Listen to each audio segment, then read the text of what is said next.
Ahojte kamaráti, zdravím vás z Chorvátska, zo Seline. Tu je Šejk Michal a pomáham obyčajným ľuďom plniť si neobyčajné sny. V minulom videu som hovoril o tom, ako doťahovať veci do konca a slúbil som, že v dnešnom poviem niečo o tom, ako ich vôbec začínať. A je to jednoduché, možno ste to veľakrát počuli, ale treba to proste spraviť. Ako zješ slona? Rozkrájaš si ho, zješ ho po kúskoch.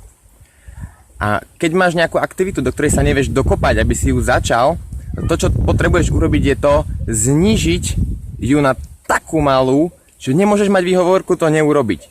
Píšeš knihu, nedaj si za cieľ, tento týždeň dopíšem knihu do konca. Daj si za cieľ napríklad, napíšem odstavec, alebo napíšem stranu. Jednoducho musí to byť taká malá aktivita, aby si nemal výhovorku, prečo to nemôžem spraviť. Chceš behať. Nedávaj si, že zabehnem každý deň kilometr. Povedz si, každý deň vyjdem pred dom a zabehnem 20 metrov. Prečo? Povieš si, ale to nemá žiadny zmysel pre moju formu zabehnúť 20 metrov.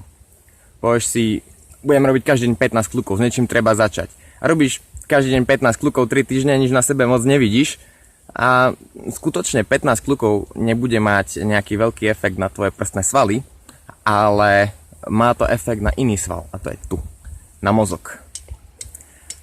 Tým, že si povieš, že niečo budeš robiť pravidelne a je to také malé, že na to nemáš výhovorku. Aj keby to nemalo ten efekt, že ťa to úplne neposúva tam, kde chceš, posúva ťa to v tom, že buduješ disciplínu.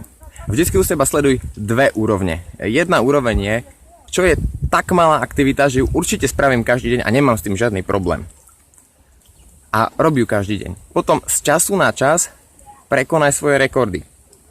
Ja napríklad cvičím každý deň, a začal som len s tým, že som si povedal 10 minút, veľmi ľahké cvičenie a tak som cvičil. A teraz nemám problém cvičiť aj hodinu, dve, ako kedy. A je to presne tým, že som začal budovať tú disciplínu na veľmi, veľmi malinkom cvičení. A potom z času na čas spravím nejaký exces, možno raz za 3 mesiace, že si idem zabehnúť cez 20 km, rekord bol 38. Prečo? Preto, aby to vybudovalo moju formu? Nie, 38 km ma zničí. To ma nebuduje. Ale čo to robí, je, že vidím, že mám na viacej, ako som si myslel.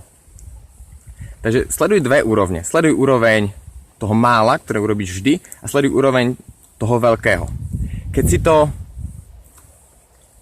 si to rozdelíš na drobné, neboj sa. Chápaj, že ty nebuduješ len svoje svaly, nebuduješ, nielen sa učíš jazyk alebo čo, ty si buduješ svoju disciplínu.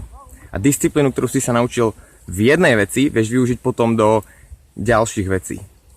A mne sa to už takto nádherne nabaluje, že v priebehu 2 rokov fakt začínal som s 10 minútami cvičenia za deň. Teraz cvičím jak blázon a povedal som si, že sa budem učiť španielsky 15 minút každý deň. Nič viac.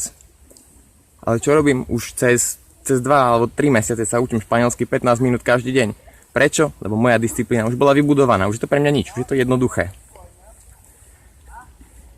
Takže takto.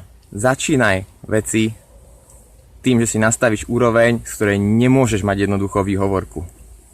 A uvidíš, aké veci sa ti budú v živote diať. Keď ťa toto videjko inšpirovalo, keď sa ti páči, buď to ja, alebo túto strom, alebo more, zdieľaj, komentuj, lajkuj a všeličo, hlavne to aplikuj vo svojom živote.